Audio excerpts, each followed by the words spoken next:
Elemen yang kedua adalah yang namanya penyajian atau proses.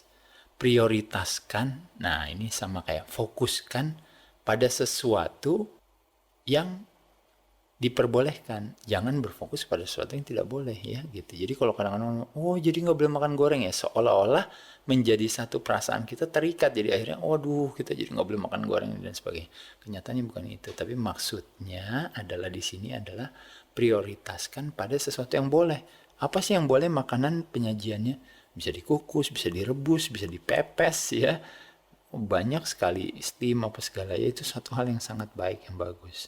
Lalu penyajiannya gunakan bumbu-bumbu alami, rempah-rempah ya. Kita itu kaya akan rempah-rempah, bahkan kita dijajah karena rempah-rempah. Jadi kita nikmati sebenarnya berbagai kekayaan rempah-rempah kita untuk menjadikan satu varian makanan yang begitu baik buat kita. Dan dalam penyajian tentunya batasilah pemakaian hal-hal seperti misalnya mungkin minyak goreng, mentega, margarin ya, santan, lalu krim, lalu mungkin tepung terigu, gula yang berlebihan, garam yang berlebihan itu boleh dikurangin ya.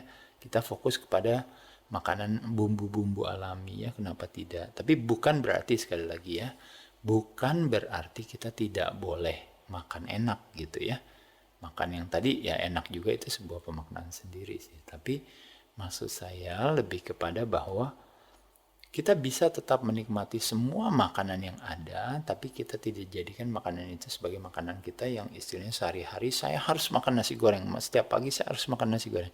Setiap malam sebelum tidur saya harus makan mie instan.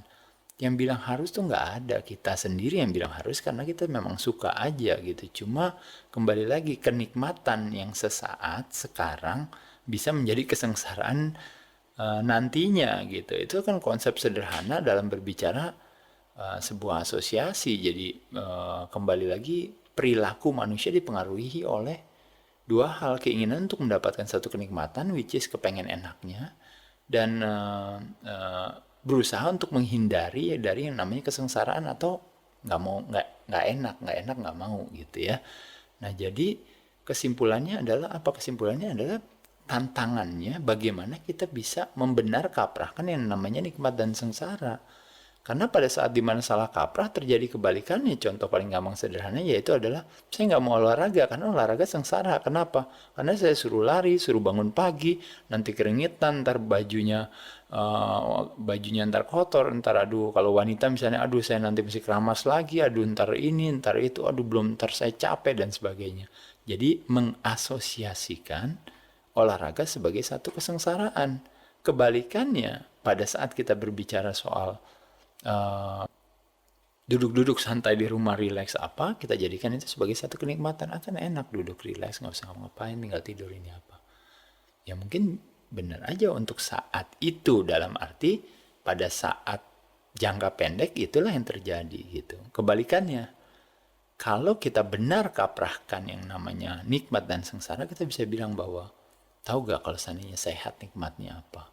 Kalau pada saat kita sehat ternyata kita bisa istilahnya, wah kalau sehat terus ya nih ya, kita bisa melihat anak cucu kita bisa melihat anak kita mungkin nanti merit, kita bisa melihat nanti dia lulus sekolah.